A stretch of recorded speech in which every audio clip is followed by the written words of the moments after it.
warahmatullahi wabarakatuh. Perkenalkan, kami dari kelompok 6 mata kuliah Perencanaan Program PR, Prodi Hubungan Masyarakat, Universitas Negeri Jakarta Angkatan 2020. Kami di sini akan mempresentasikan mengenai penggunaan komunikasi efektif atau strategi mengembangkan pesan. Kelompok 6 terdiri dari 4 anggota, yaitu saya sendiri, Niken Ayustiarini, kemudian Vanessa Indira Zahra, kemudian Wardah Lutfi, dan yang terakhir Winnie Tafia Cahyadi. Pada slide pertama akan dibahas oleh saya sendiri, Niken Ayustiarini, unsur-unsur komunikasi. Menurut Wilbrun Setham, dalam bagaimana berlangsungnya komunikasi, sebagaimana dikutip oleh Effendi 1992 dan Sastroputro 1991, menyebutkan bahwa komunikasi selalu menghendaki adanya paling sedikit 3 unsur, yaitu komunikator, pesan, dan komunikan. Untuk menciptakan sebuah komunikasi yang efektif, maka sebuah proses komunikasi harus mengandung unsur-unsur komunikasi. Unsur-unsur komunikasi setidaknya harus terdiri dari 6 hal, yaitu sumber, komunikator, pesan, channel, komunikasi itu sendiri, dan efek. Di unsur-unsur komunikasi di atas harus ditambahkan dengan beberapa unsur-unsur lain, yaitu umpan balik atau feedback, gangguan komunikasi atau noise, dan konteks atau situasi komunikasi.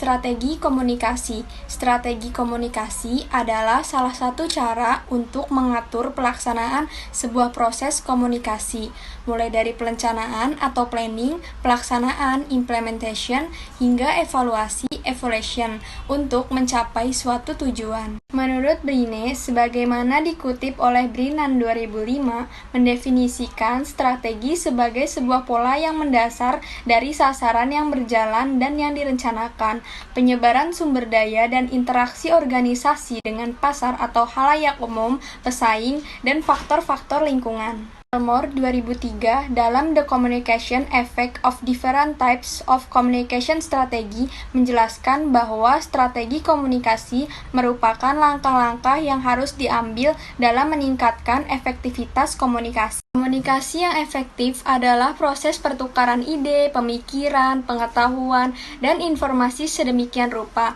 sehingga tujuan dan niat dapat dipenuhi dengan sebaik mungkin. Dengan kata sederhana, ini tidak lain adalah penyajian pandangan oleh pengirim dengan cara yang paling dipahami oleh si penerima. Dari penjelasan tersebut, kita dapat mengatakan bahwa komunikasi pada umumnya melibatkan yang pertama yaitu pengirim, orang yang memulai proses komunikasi dengan mengirimkan pesan, kemudian receiver, yang kepada siapa pesan tersebut akan disampaikan. Dalam proses komunikasi, isi komunikasi yang efektif yaitu terdapat 4 unsur. Yang pertama itu karakteristik, kedua keterampilan, ketiga makna, dan keempat yaitu hambatan. Assalamualaikum warahmatullahi wabarakatuh. Saya Vanessa akan melanjutkan tentang fungsi strategi komunikasi.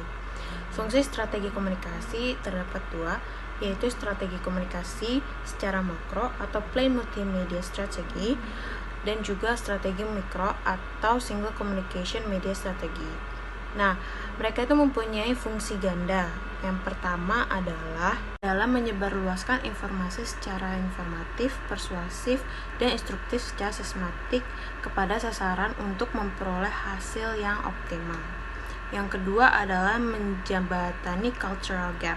Cultural gap yang dimaksud di sini adalah kesenjangan budaya, karena di zaman yang sekarang sangat mudah untuk mengakses media massa, maka dari itu harus dibatasi agar nilai-nilai budaya tidak luntur. Selanjutnya adalah pengembangan pesan. Pesan adalah penerjemah dari tujuan komunikasi ke dalam ungkapan kata yang sesuai untuk sasaran. Dengan kata lain, pesan mengandung makna yang ingin disampaikan kepada orang lain, dan orang lain bisa merubahnya berupa tindakan atau perbuatan. Itu adalah harapan dari pemberi pesan kepada penerima pesan. Dalam mengembangkan pesan, harus terdapat kemampuan antara ilmu dan juga seni. Pesan tidak harus dikembangkan oleh para ahli untuk menganalisis atau mendesain strategi pesan yang menarik. Tapi pesan bisa dikembangkan dengan membangkitkan emosi dari pembuat pesan agar penerima atau pendengar pesan bisa merasakan rasa emosional tersebut. Kualitas pesan. Yang pertama adalah mengembangkan satu ide atau pesan pokok. Bila terlalu banyak ide dapat membingungkan sasaran dan dapat lebih mudah bagi mereka untuk melupakan pesan tersebut. Yang kedua adalah pesan harus dapat dipercaya. Tetapi hal tersebut tidak terlalu penting. Yang terpenting adalah tuntutan akan mudah dipahami serta harga terjangkau. Yang ketiga adalah buatlah pesan yang mudah, sederhana, dan jelas. Pesan yang efektif harus memberikan informasi yang relevan dan baru untuk sasaran. Sebab bila diremehkan oleh sasaran secara otomatis pesan itu tidak berguna. Harus konsisten. Menyampaikan satu pesan utama di media apa saja secara berulang kali. Tindakan yang dilakukan harus memberi keuntungan. Tentu saja para audiens ingin mendapatkan keuntungan dari pesan yang disampaikan oleh pemberi pesan. Dan terakhir adalah pesan dapat menyentuh akal dan rasa. Selain pesan itu dapat diterima oleh akal pikiran, pesan juga harus menyentuh emosional dari penerima pesan yang akan disampaikan oleh public figure atau orang-orang terkenal. Selanjutnya yaitu perumusan strategi kreatif. Mengembangkan suatu pesan memang harus menarik perhatian. Proses dan teknik pembuatan pesan-pesan tidak dapat dibuat begitu saja dengan cepat atau spontan. Pekerjaan membuat pesan agar menarik dapat disebut sebagai pekerjaan kreatif. Gilson, rekanan pada sebuah perusahaan konsultan periklanan, dan Bergman, profesor dalam organisasi dan manajemen bisnis pada University of Miami, mendefinisikan pekerjaan kreatif sebagai proses penggambaran, penulisan perancangan, dan produksi sebuah pesan yang merupakan jantung industri periklanan. Selanjutnya yaitu struktur pesan. Yang pertama ada attention atau perhatian. Pesan harus menarik perhatian sasaran. Untuk itu diperlukan yang pertama ukuran untuk media cetak, jam tayang untuk media penyiaran. Yang kedua pemakaian warna, spot atau full color. Yang ketiga tata letak atau layout. Yang keempat, jenis huruf atau tipografi. Dalam penulisan naskah pesan dapat menggunakan trik khusus, contohnya slogan yang mudah diingat. Yang kedua, ada interest atau minat. Perhatian harus segera dibarengi dengan minat sehingga timbul rasa ingin tahu lebih dalam. Untuk itu, harus dirangsang agar mau mengikuti pesan. Pesan yang disampaikan, gunakan kata-kata atau kalimat pembuka yang dapat merangsang orang lain ingin tahu lebih lanjut. Misalnya, ngobrol pakai mentari, siang hemat, malam gratis. Yang ketiga ada desire, kebutuhan atau keinginan. Berhasil menggerakkan keinginan sasaran untuk bertindak, berperilaku sesuai dengan harapan, kebutuhan, dan keinginan. Mereka terpenuhi jika melakukan suatu tindakan tertentu dalam suasana krisis sekarang ini. Contohnya, obat generik murah dan bermutu. Dan yang terakhir ada attention atau tindakan. Sasaran yang sudah mulai goyah dan tersentuh emosinya akan timbul keraguan pada diri mereka dan harus diyakinkan agar keputusan yang diambil sudah mantap. Misalnya, cepat, persediaan terbatas. Selanjutnya, ada kode, isi, dan perlakuan pesan. Yang pertama, kode. Ketika ingin melakukan pengembangan strategi penyusunan pesan dalam perencanaan pesan dan media komunikasi, ada 3 faktor dalam pesan yang perlu dikaji, yakni kode pesan, isi pesan, dan pengolahan pesan. Yang kedua, ada isi. Isi pesan adalah materi yang dipilih oleh sumber untuk menyatakan maksudnya. Seperti halnya kode pesan, isi pesan pun mempunyai unsur dan struktur. Perencanaan isi pesan harus mempertimbangkan kondisi sasaran. Siapa sasaran kita adalah patokan yang harus diutamakan jika kita akan menentukan isi pesan yang akan kita sampaikan. Dan yang terakhir, perlakuan. Perlakuan pesan didefinisikan oleh Berlo pada tahun 1960 sebagai keputusan-keputusan yang dibuat oleh sumber dalam memilih dan menyusun kode-kode isi pesan. Selanjutnya terdapat sistematika penyusunan pesan. Raymond S. Ross pada tahun 1974 mengemukakan sistem penyusunan pesan sebagai berikut. Yang pertama itu perhatian. Dimulai dengan upaya menimbulkan perhatian khalayak sehingga memiliki perasaan yang senang tentang masalah yang sedang dihadapi. Selanjutnya, kebutuhan. Minat khayalak dan perlunya masalah tersebut untuk segera dipecahkan. Selanjutnya, terdapat penegasan kembali merupakan sistematika penyusunan pesan yang telah terbukti paling baik. Tegaskan kembali pesan tujuan singkat, serta kata pengingat dan visualisasi. Dan yang terakhir, tindakan. Tunjukkan secara jelas tindakan yang harus mereka lakukan.